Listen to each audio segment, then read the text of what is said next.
Idea video প্রথম এবং দ্বিতীয় শ্রেণীর শিশুর মায়েদের জন্য। নমস্কার, আজকের মিটিংয়ে আপনাদের সকলকে স্বাগত। আশা করি গত সপ্তাহের আইডিয়া ভিডিও আপনাদের সকলের ভালো লেগেছে। চলুন তাহলে আজকের মিটিং শুরু করি। গত সপ্তাহের কার্যকলাপ এবং প্রথম ও দ্বিতীয় শ্রেণীর কর্মপত্র এবং প্যাটার্ন তৈরি করা ভিডিওটি আপনাদের কেমন লেগেছে তার অভিজ্ঞতা সকলকে বলুন।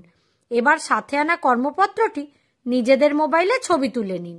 ততক্ষণ এই ভিডিওটি এখানে থামিয়ে দিন।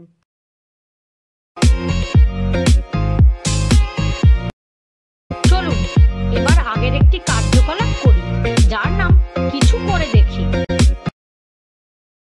মায়েদের গোল করে দাঁড় করান। মাঝখানে একটি বৃত্ত তৈরি করুন। মনে রাখবেন, বৃত্তের ভিতরে নদী এবং বৃত্তের বাইরে তীর।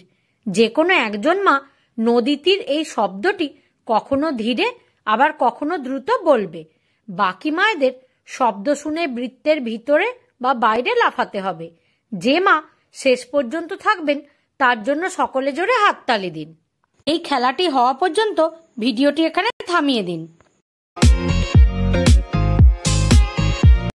চলুন এবার আগের একটি কার্যকলাপ করি, যার নাম কিছু নতুন শিখি।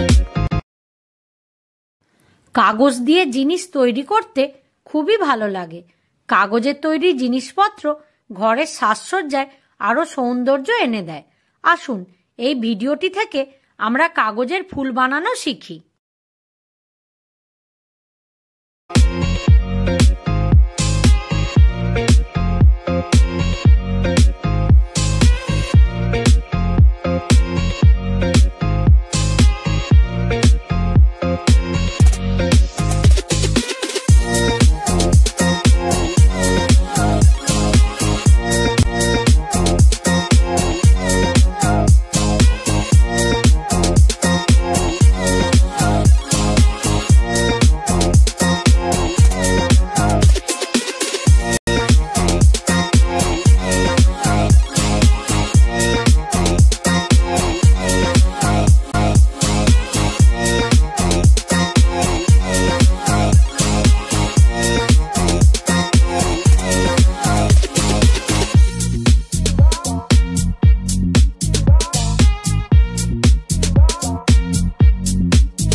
এই ভিডিওটি দেখে আপনারা কি উপকৃত হতে পারেন?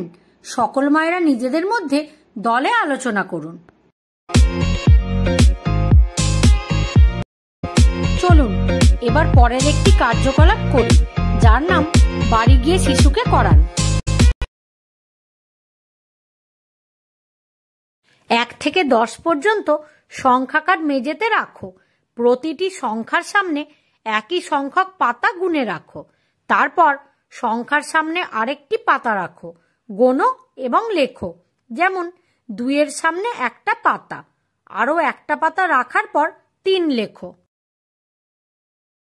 এর সাথে প্রথম শ্রেণীর দেওয়া সংখ্যাগুলির মধ্যে 11 থেকে 50-এর মধ্যে এবং দ্বিতীয় শ্রেণীর 51 থেকে 100 এর মধ্যে আসা সংখ্যাগুলিতে রং ভরার কর্মপত্রটি বাড়ি গিয়ে শিশুর সাথে সম্পূর্ণ করুন। দেওয়া কার্যকলাপ এবং কর্মপত্রটি করে শিশুরা কি আনন্দ পেয়েছে? এই অভিজ্ঞতাটি আমাদের সাথে অবশ্যই শেয়ার করুন। আশা করি আইডিয়া ভিডিওটি আপনাদের ভালো লেগেছে। আজকের কার্যকলাপটি এখানেই শেষ করা হচ্ছে। এই ধরনের আরো নতুন নতুন কার্যকলাপ জানতে আগামী সপ্তাহে আমরা আবার একত্রিত হব। ততদিন পর্যন্ত নিজের ও শিশুর যত্ন নিন। ধন্যবাদ।